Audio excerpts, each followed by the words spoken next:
आज Doubtnut app download करें। Doubtnut पर अपने सभी गणित, रसायन विज्ञान, भौतिक विज्ञान और जीव विज्ञान के डाउट्स का करो सफाया। बस प्रश्न की फोटो खींचो, एक ही प्रश्न को क्रॉप करो और तुरंत वीडियो सोल्यूशन पाओ। अभी डाउनलोड करें। नमस्कार दोस्तों, हमारा प्रश्न है यहाँ पर एक इलेक्ट्रॉन पुंज की गतिज ऊर्जा 100 इलेक्ट्रॉन वोल्ट है। इसकी तरंग दैर्घ्य की गणना करनी है और इलेक्ट्रॉन का द्रव्यमान यहाँ पर दे रखा है 9.1 गुना 10 की घात माइनस के 31। एक इलेक्ट्रॉन वोल्ट बराबर 1.6 गुना 10 की घात माइनस का 19 जूल है और प्लांक नियतांक यहाँ पर 6.6 गुना 10 की घात माइनस का 34 जूल है। तो देखो, इलेक्ट्रॉन पुंज का मतलब होता है इलेक्ट्रॉन जो हमारा मिलके एक विकिरण का निर्माण कर रहे हैं। ये बहुत सारे इलेक्ट्रॉन है, तो ये एक इलेक्ट्रॉन पुंज का निर्माण कर रहे हैं। ठीक है, इलेक्ट्रॉन पुंज का निर्माण कर रहे हैं। इसकी जो गतिज ऊर्जा है यहाँ पर दे रखी है 100 इलेक्ट्रॉन वोल्ट। तो हमारी जो ई दे रखी है, गतिज ऊर्जा मान के चल रहा हूँ के ई। ठीक है, काइनेटिक एनर्जी, गतिज ऊर्जा, गतिज ऊर्जा ये हमारी है कितनी, 100 इलेक्ट्रॉन वोल्ट। 100 electron volt. एक इलेक्ट्रॉन वोल्ट कितना होता है, 1.6 गुना 10 की घात माइनस का 19। तो यहाँ पर जूल में निकाल सकता है इसको मैं 100 गुना 1.6 गुना 10 की घात माइनस का 19 और ये हमारा जूल में आ जाएगा। अब हमें यह भी पता है कि हमारी जो गतिज ऊर्जा का सूत्र होता है, अगर कोई द्रव्यमान कण है, गतिज ऊर्जा का सूत्र क्या हो सकता है, 1/2 m। यहाँ पर इलेक्ट्रॉन, तो m यहाँ पर इलेक्ट्रॉन का ले लूंगा, तो यहाँ पर दे रखा है m e और v स्क्वायर। v यहाँ पर छोटा ले रहा हूँ, ठीक है, वेग v स्क्वायर। इसकी जो तरंग दैर्घ्य हो जाएगी हमारी, देखो यहाँ पर हमारे पास गतिज ऊर्जा आ गई। अब इन दोनों को यहाँ पर बराबर कर दूंगा तो हमारे पास क्या आएगा, 1/2 m e v स्क्वायर। ये छोटा v लिख रहे हो ताकि वेग है ये, ठीक है। और बराबर हमारा हो जाएगा यहाँ पर 100 गुना 1.6 गुना 10 की घात माइनस का 19। या फिर देखो, अगर कोई आवेश है हमारे पास, कोई भी आवेश हो, उसके लिए भी निकाल सकते हैं। यहाँ पर m e लिखा है तो m द्रव्यमान होगा, किसी भी आवेश की बात कर सकते हैं यहाँ पर। तो ई वी लिख देता हूँ या फिर क्यू वी लिख देता हूँ, ठीक है। v यहाँ पर विभवांतर है, q यहाँ पर आवेश है, तो यही लिखा है मैंने भी।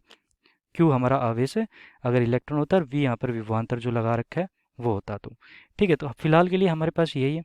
अब क्या होगा कि हमारी जो गतिज ऊर्जा है वो है 1/2 एम वी स्क्वायर। इसको आगे हल करूँ तो मैं क्या कर सकता हूँ, इसको 1/2 एम, एम ऊपर दोनों गुना कर सकता हूँ, तो एम स्क्वायर और वी स्क्वायर हो जाएगा और बटा एम ई। ठीक है, ई लिख रहा हूँ यहाँ पर, इलेक्ट्रॉन का द्रव्यमान है इसलिए।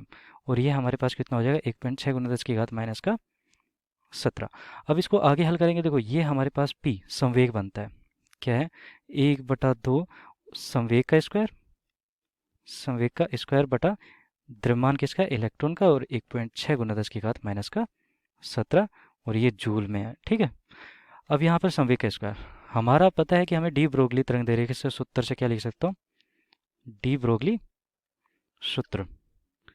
ये है हमारे पास क्या, एच बटा लैम्डा जो हमारा होता है तरंग दैर्घ्य, एच बटा एम वी होता है, ये संबंध होता है। ठीक है, तो कोई भी हमारे पास अगर गतिमान कण है, वी वेग से गतिमान है यहाँ पर, और एम उसका द्रव्यमान है, एच यहाँ पर प्लांक नियतांक है। तो क्या होगा, यहाँ पर लैम्डा बराबर हमारा हो जाएगा, एच प्लांक नियतांक का मान होता है 6.62 गुना 10 की घात माइनस का 34। और एम वी देखो यहाँ से मैंने निकाल लिया है, एम वी कितना है हमारे पास, एम स्क्वायर वी स्क्वायर का मान पता है मुझे, संवेग का स्क्वायर पता है मुझे, तो ये भी तो संवेग ही है। संवेग का स्क्वायर पता हो और संवेग निकालना, तो हम किस प्रकार निकाल सकते हैं, देखो 2 m e और ये वाला 1.6 गुना 10 की घात माइनस का 17 और उसका रूट यहाँ पर, तो एम वी यहाँ पर रूट में आ जाएगा सारा मान। ठीक है, रूट में हमारा क्या आ जाएगा, 2 m e, यहाँ पर द्रव्यमान भी रख देता हूँ 9.1 10 की घात माइनस का 31, और ये कितना हमारे पास 1.6 गुना 10 की घात माइनस का 17। ये सारा का सारा वर्गमूल है। अब लैम्डा बराबर यहाँ से हमारे पास कितना आता है, देखो 10 की घात माइनस का 17, 10 की घात माइनस का 31, तो 10 की घात माइनस का 48 हो जाएगा।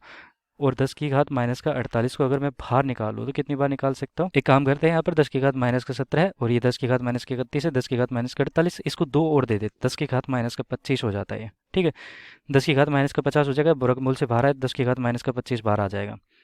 अब क्या होगा कि यहाँ पर हमारे पास मैंने क्या किया था कि इसका 10 की घात माइनस का 2 और दे दिया था, 10 की घात प्लस का 2 भी तो लिखना पड़ेगा फिर वहाँ पर मुझे, और ये 10 की घात 2 मतलब 100 मुझे इसको दे देता हूँ फिर मैं, 1.6 160 हो सकता है। तो एक काम करता हूँ, एक 10 इसे दे देता हूँ, ये 16 हो जाएगा, 16 हमारा बाहर निकल के 4 हो जाएगा, 9.1 हमारा कितना हो जाता है, लगभग 3 के बराबर हो जाता है ये, और 2 हमारा रूट में, तो रूट 20 है हमारे पास। ठीक है, तो रूट 20 हमारे पास अभी भी बचा है। ऊपर हमारे पास क्या है, 6.62 गुना 10 की घात माइनस का 34। अब देखो, इनको हल करने के बाद क्या होता है कि ये 10 की घात माइनस का कितना है, ये और ये कटेगा तो 10 की घात माइनस 9 बार कट जाएगा, और 10 की घात 9 की जगह 10 की घात माइनस का 10 कर देता हूँ, और इसका हमारे पास क्या आ जाएगा 66.2, 4 गुना 3 12 हो जाएगा ये नीचे, और रूट 20 में भी है। अब इसको हल करने के बाद हमारे पास जो उत्तर आएगा, देखो ये कितना है 10 की घात माइनस का 10, और सारा का सारा हमारा आ रहा है मीटर में। इसको हल करेंगे तो हमारे पास आएगा 1.27 के लगभग, ठीक है। और ये 10 की घात माइनस का 10 है, 227 के लगभग आएगा, ठीक है, 227 के लगभग, 2 मान के चलते हैं, 2 3 या 1.2 के आसपास हो गया। और ये हमारा हो गया मीटर में, एंगस्ट्रॉन्ग में, क्योंकि 10 की घात माइनस का 10 मीटर है तो एंगस्ट्रॉन्ग में हो जाएगा। तो हमारा विकल्प कौन सा सही हो जाएगा यहाँ पर, 1.2, ये देखो यहाँ पर बी विकल्प हमारा सही हो जाएगा। धन्यवाद। कक्षा 6वीं से 12वीं से लेकर नीट, IIT, JEE वो एडवांस के लेवल तक 1 करोड़ से ज्यादा छात्रों का भरोसा। आज ही डाउनलोड करें डाउटनेट ऐप या व्हाट्सएप करें अपने सारे डाउट्स 8400 400 400 पर।